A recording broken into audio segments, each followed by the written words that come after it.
Nos últimos tempos, Israel tomou uma decisão firme de combater o grupo terrorista Hamas de forma incisiva. Seu objetivo declarado é eliminar essa ameaça a qualquer custo. Para garantir essa meta, Israel imobilizou seus recursos terrestres, marítimos e aéreos, inclusive convocando 360 mil reservistas.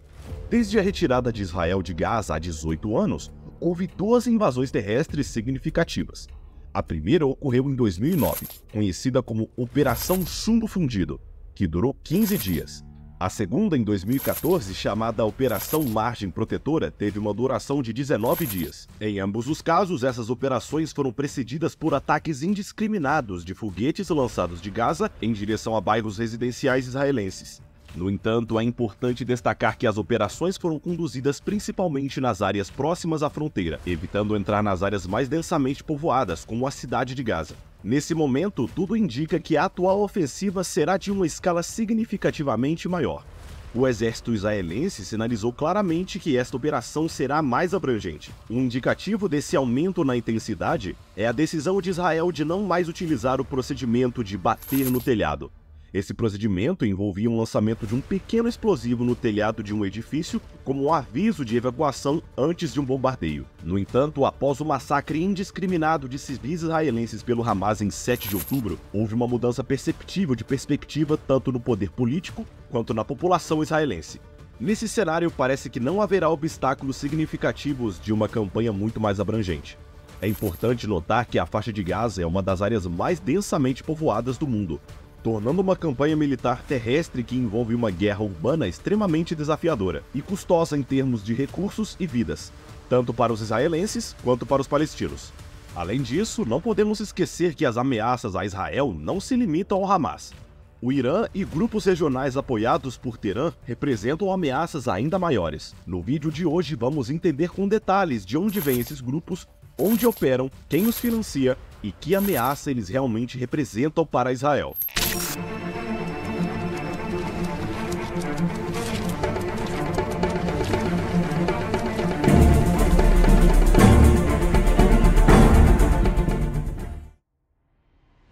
O Oriente Médio é uma das regiões mais turbulentas do planeta. Em toda essa região, Israel é o epicentro de muitos conflitos e inimizades amargas. Seja por reivindicar a Palestina ou por querer expulsar os judeus e recuperar essa terra para o Islã. O Estado judeu está praticamente cercado ao norte, ao sul e ao leste pelo inimigo.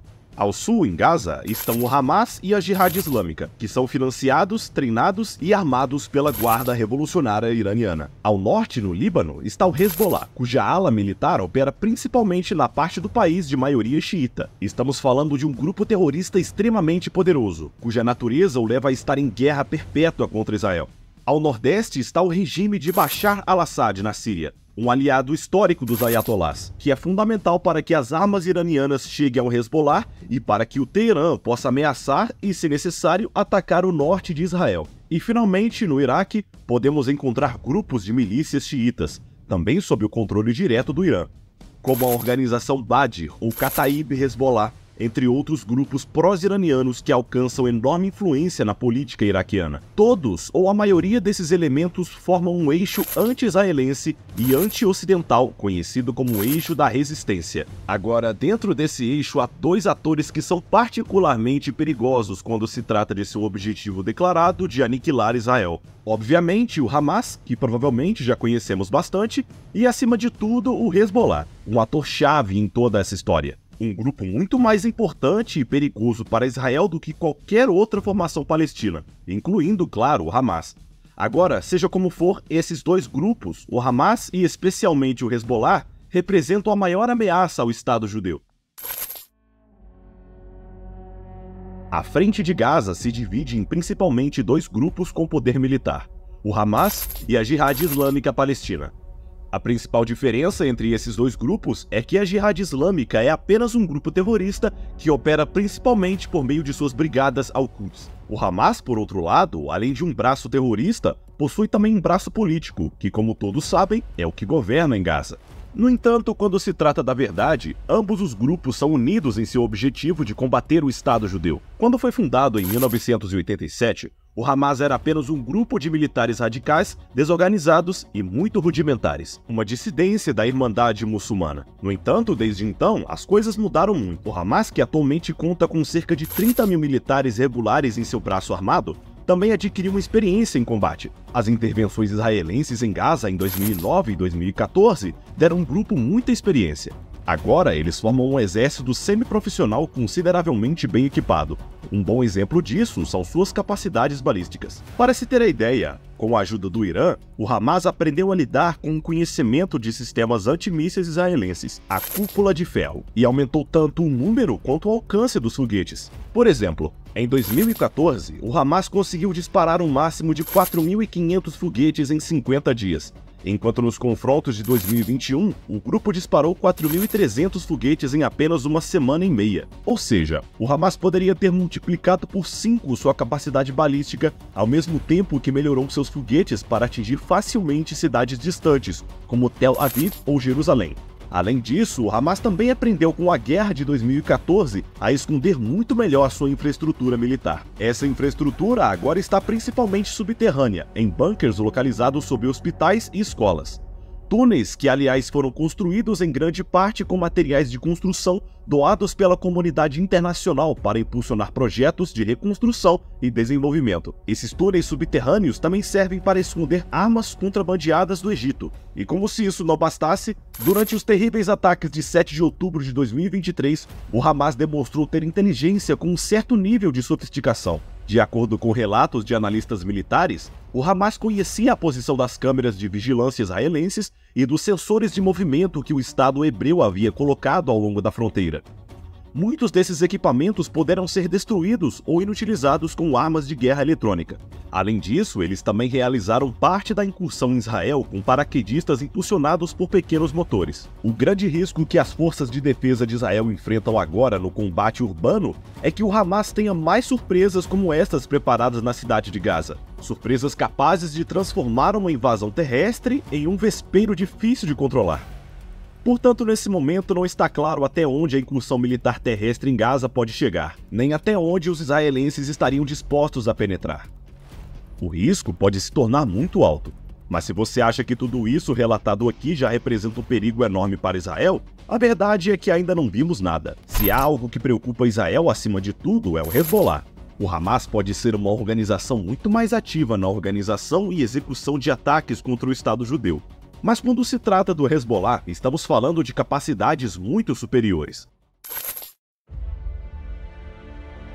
O Hezbollah é um partido político libanês muçulmano de orientação xiita, o que significa que pertence à mesma vertente do Islã predominante no Irã. Esse grupo, assim como o Hamas, também possui uma ala armada própria. O Hezbollah foi oficialmente fundado em 1985 durante a Guerra Civil Libanesa, que durou 15 anos, de 1975 a 1990. Em Teherã, viram esse grupo emergente de xiitas como uma oportunidade para estender a sua influência na região, e por isso não hesitaram em fornecer financiamento.